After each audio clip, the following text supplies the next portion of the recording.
Okay, good morning. So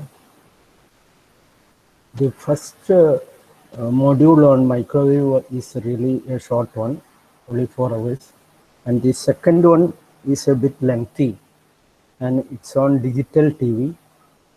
It includes satellite, cable, terrestrial, IPTV. All these are there, and this is the basic syllabus. It focuses on JPEG and then MPEG, then some modulation schemes. Now, digital video broadcasting, terrestrial, satellite, and display technologies, plasma and LED display.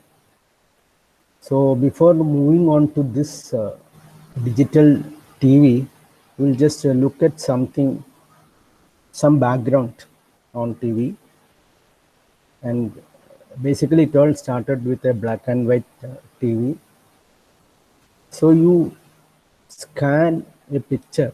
It's like a object is there, a light falls here on the screen, and there's a coating whose resistance changes with light, photoconductivity.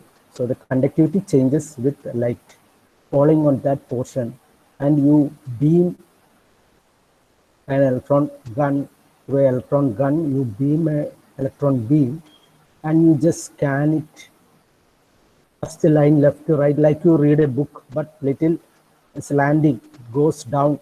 First line you start here, you end here. Again, this is the trace, and there's a rapid retrace.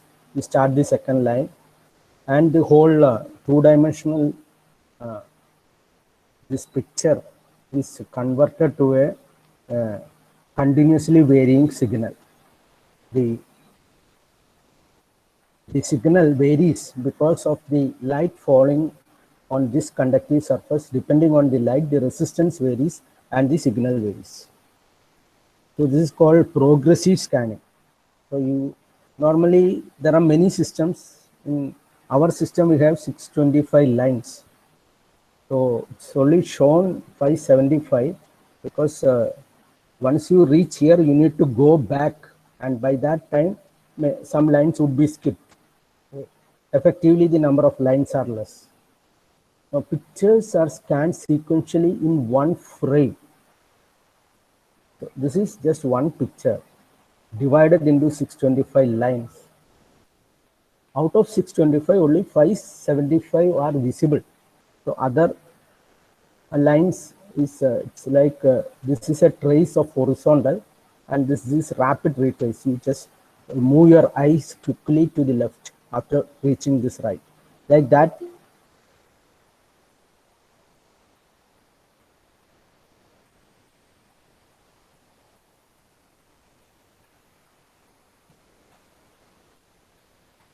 Like that, when you reach the bottom of the picture, you need to go back suddenly to the top and then to the left. So that time, few lines are skipped. So this is the frame retrace. From here, you need to go back here for scanning. So this is the beam. So it just scans, reaches bottom, then again goes to the top. So like that, this is one frame. And how many frames per second? So these are all still pictures, and you need to project these pictures to fool your eye by taking into account the persistence of vision of the eye. And so normally what they do is to avoid disturbance due to electromagnetic radiation from transformers or ripple in power supply. The picture rate or frame rate is derived from mains frequency. Okay. So 25 pictures or 30 pictures in the US. So the main frequency is different. So depending on that, you just want to avoid the ripple due to ripple in power supply, all these effects. You just uh, make the number of frames 25 or 30. Now, so this is what happens. One line starts from the left, you go to the right. You just come back to the left for the second line. Again, you go to the right. Again, you come back. So this is how 625 lines are covered. So trace from left to right. You just move, scan from here to here, then rapidly retrace. This is a small time. This is a larger time. And again, just going from left to right, also simultaneously go from top to bottom. So this is the first frame, you go from top to bottom, immediately retrace to the top. So this one frame represents movement from here to here vertically, and this retrace represents movement from this bottom to top. So this is a vertical retrace. So that is the basic mechanism on which this TV works, and you have a camera and you generate a signal. However, this 25 and 30, this rate is less. So to make it double, you use interlay scanning. So what you do is you just scan alternate lines in the first field, and whatever is left out you scan in the next field, and there will be two fields. So that is called interlay scanning. So you scan only 312.5 in the first frame, and whatever is left out, the other odd and even, they are scanned in the next frame. So you can double it to 50 or 60 by using interlay scanning. Means you scan alternate lines only. So first field, and there are two fields of 312.5 lines. These are just background things, and these are the systems, three systems: NTSC, SECOM, and PAL, and phase alternating by line. This is used in India, this system. There are many systems developed across the world. Europe had a system, Japan had a system, US had a system, and India followed this one. So the horizontally, when you want to deflect the electron beam, you need two plates, and you need to give a sawtooth current like this for scanning the lines, and this frequency you can find out. So this is 52 microsecond, 12 microsecond, total 64 microsecond, and like that, 1 by 64 you will get this. And vertically you have 625 such lines. So in one field it is only 312.5 lines. So vertically you just need to move plates, vertical plates, and the current is applied, that is sawtooth in nature, and these values we can find out. So you have a vertical trace and vertical retrace, and all this I just put just to know the to know that it is divided into two fields. So whatever it be, you basically convert a two-dimensional picture into a signal which varies with time, and that is the composite video signal. Ultimately you get a signal. So one line, next line, third line, like that, 625 lines, and some portion will be during retrace, just moving from right to left. In that you will send some other information. So that is why it is called a composite video signal. So white represents this high portion, black represents this low portion. So this is all regarding the fundamentals of TV, camera tube, and transmission. You have 625 lines, you have interlay scanning, two fields of 312.5 lines. Field frequency becomes 50, actually only 25 frames. So 312.5 lines of the first frame, and next 312.5 lines of the next frame are two fields. So the field frequency is 50. So you come to that actual line frequency, and you reduce the flickering effect or ripple effect, everything. And line frequency is 312.5 into 50 times 50. This is per frame. or per field, and 50 fields. So you get this value. And you can compute the bandwidth required for transmission is 5 megahertz. So it starts from 0 DC, 0 hertz to 5 megahertz. Normally there are different systems. There could be 6 megahertz system, etc. But generally it varies from 0 DC up to 5 megahertz. And there will be a carrier. This uh, picture is modulated AM and sound is modulated FM. So this carrier is at 5.5. So these are the characteristics of TV system.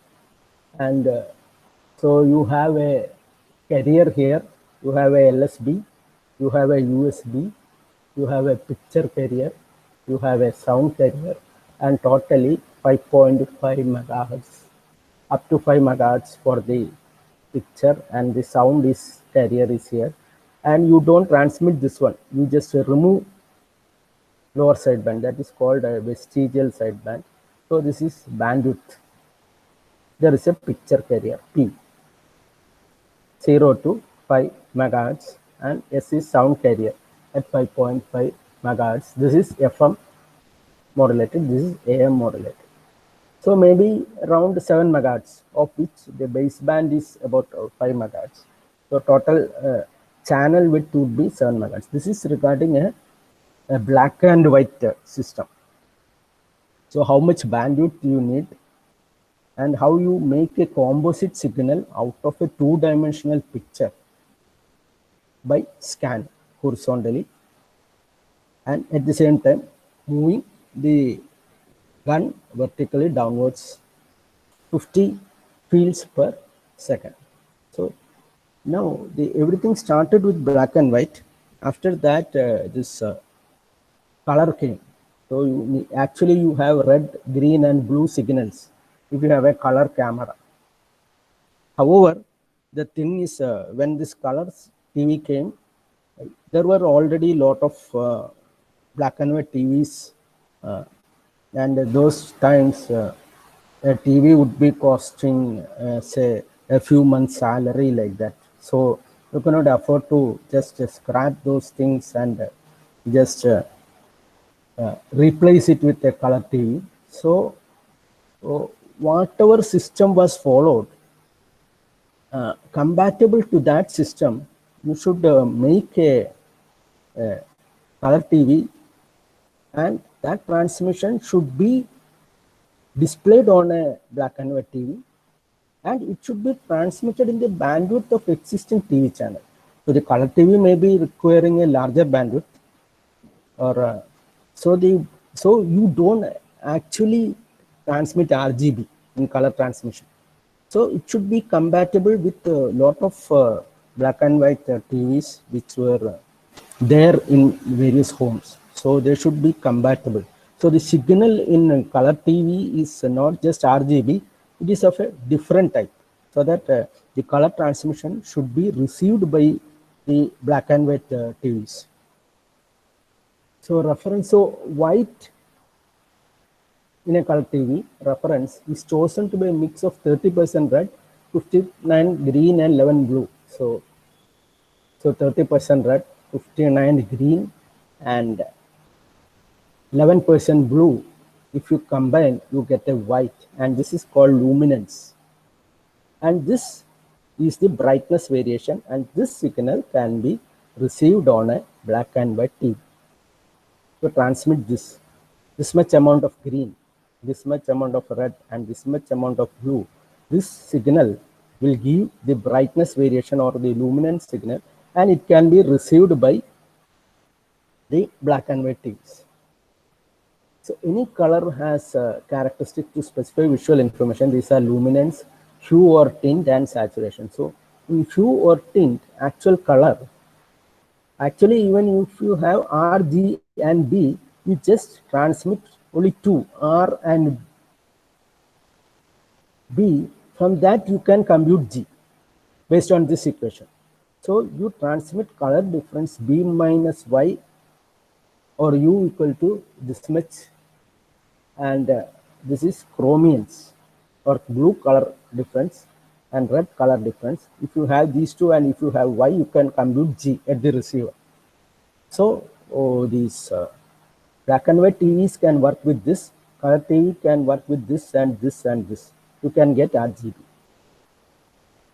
So because this is transmitted and this is the equation for Y or luminance, you can generate RG and B at the receiver. So some people can have this color set and some people can have black and white set, and you can have a common transmission.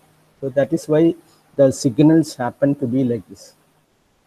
So luminance has been chosen to be as similar as possible to the output signal of monochrome camera, which allows black and white receiver to treat it as a normal monochrome signal. So all those people who are having black and white set can receive this luminance signals, and two chrominance or chroma signals, which represents the coloration, and that carried by Y, and with you can retrieve the RGB signals basically using this chroma signal, B minus Y and R minus Y signal. So that is what is written here. So you don't actually transmit this color signal. You have this luminance and chrominance. So you will come across this terminology later on. That's why I put it all these basic things. And actually you have this luminance in black and white and chrominance. The color, the bandwidth required is less, and you have subcarrier chrominance and some. So this is just the system. You need to know that it starts from 0 and runs up to about 5 to 6 megahertz. So the baseband signal is that much, and there is a luminance component and a color component. This much things are the background things, and based on which we will start our main topic, which is digitization of video signal. So when you digitize, the advantages, you get multiple copies without any degradation in quality. One advantage, you can create special effects and editing. You can do all kinds of editing. It's simplified. All algorithms you can use. Now you can, this permits international exchange independent of broadcast standard to be used for diffusion. These are all the many advantages. However, there is a drawback. The bit rate, the bits per second, the megabits per second, it will be very large. So when you transform the analog signal, a baseband signal of 6 megahertz to a digital, the bit rate would be large. Hence, the need arises for signal compression. This JPEG and MPEG, the motivation for JPEG and MPEG comes from this very high bit rate when you digitize the analog signal. So basically what you do in digitization is you sample it. The analog signal, you just sample it, which amounts to discretizing in the x-axis. The time axis you are discretizing in sampling. And then you quantize it. Quantizing means you are discretizing in the y-axis or the amplitude axis. So you have a 6 megahertz baseband signal, and it is this regulatory body prescribed a sampling frequency of 13.5 megahertz. Now each sample, you should convert it into some bits. Say if it is 8 bits, and we need a good signal to quantization noise ratio. The bit rate required is this is 13.5, okay, not 135. 13.5 into 8 is 108 Mbps. It is a very large value. So you cannot just sample and quantize. So the task is to reduce this rate. Okay, so task is to reduce the bit rate. So you need all these compression techniques, JPEG and MPEG. So another aspect is you already have a composite signal, which is there in analog form. You don't digitize this composite signal as such. It's not suitable for signal manipulations. So what we do is there is a 422 format. So this is the regulatory body, and it defined digitization parameters for video signal in component form based on chromiance, this blue and red chromiance different signal and luminance signal. So you take 4 samples of this luminance, 2 samples of one color different signal chromiance, 2 samples. So in this format, you do sampling of Y, CB and CR. 4 Y samples for 2 CB samples and 2 CR samples. So this chromiance blue color difference, chromiance red color difference, and this luminance signal. So 4 samples, 2 samples and 2 samples from here with 8 bits per sample, maybe up to 10 bits per sample. Sampling frequency is 13.5 megahertz for luminance and 6.75 chrominance. So some formats are specified. So these are all the background things. So if you do this format, a bitrate of the order of this much is required. So this is a very large quantity, and this bits you use some modulation scheme.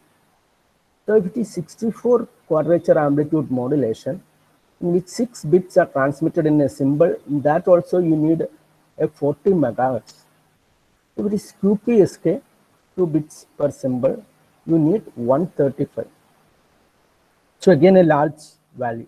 So the bit rate is high.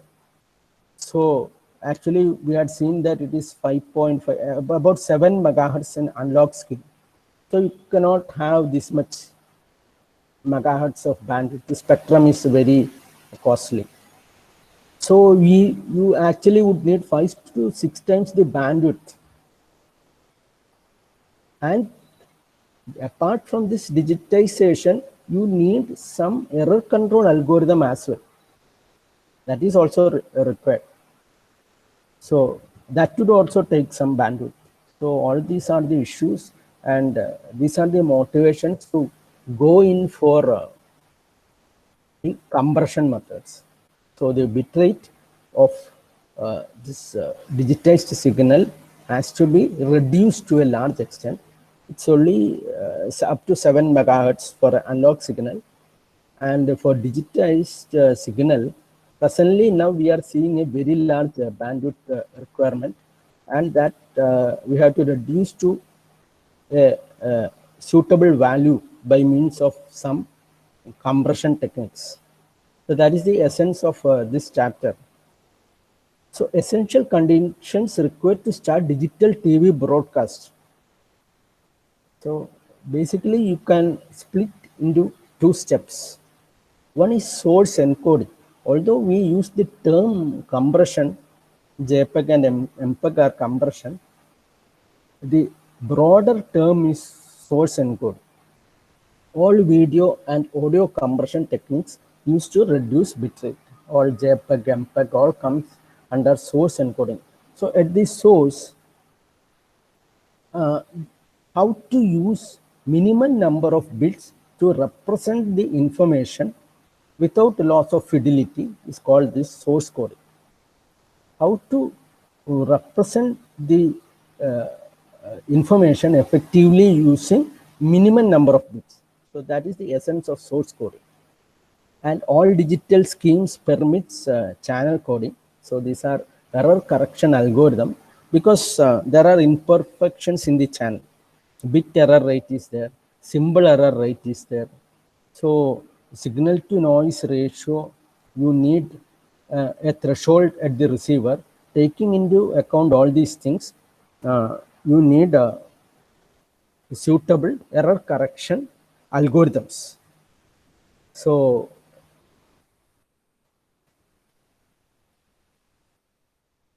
I'll just cover 2 more slides and stop with that. So source encoding basically is compression. Actually we have video and audio. So spectrum bandwidth comparable to conventional analog broadcast, because there are various systems. You cannot just pinpoint a specific thing. So 6 to 8 megahertz for cable or terrestrial, 27 to 4 satellite implies in practice maximum bitrate of the order of 30 to 40 Mbps. So actually we will move to this algorithm first, which is the case of a fixed picture. So in fixed picture, how to reduce redundancy, temporal redundancy between these pixels. So some redundancy we can reduce. And here in this one, motion pictures, how to reduce redundancy in successive image. This is within an image. Within an image, in an image, there will be some redundancy, temporal redundancy between various pixels. Some pixels are redundant. So if you remove those pixels, redundant elements, the temporal redundancy is this JPEG. And this one is for between images, certain portions are redundant between successive images, and removing that redundancy is MPEG. So basically, use general data compression algorithms are applicable to any kind of data. It's not restricted to TV transmission also. So basically what we exploit in all this compression method is the spatial redundancy. So correlation of neighboring points within an image. So in JPEG, within an image, there will be correlation between neighboring points. So you will reduce that redundancy in JPEG. And another aspect is specificities of visual perception. So ultimately, our receiver is the eye of the viewer. So there are some limitation for the eye of the viewer. So visual perception means there is lack of sensitivity of the eye to find details. So when the eye can observe resolution to certain extent only, the signal you need to transmit also need to look for only that much amount of details. You need not add more details. So you should know how the eye perceives the picture. This is for a JPEG. And very high temporal redundancy between successive images in case of moving pictures. In MPEG, there is one image and there is another image and successive image. Say one object is moving, a tiger is moving. So then in successive images, certain portions are redundant. So that temporal redundancy is removed in MPEG. And in audio compression, they exploit particularities of human oral perception to reduce bit rates by eliminating inaudible information. So our ear, it has certain limitations. So finally, the sound is heard by the ear. So to that extent only, you need to have details in the audio. So audio compression also exploit these particularities of human oral perception to reduce bit rate. So these are in general certain mechanisms to reduce bit rates of this digital TV transmission. So we'll look at this in detail in the next class.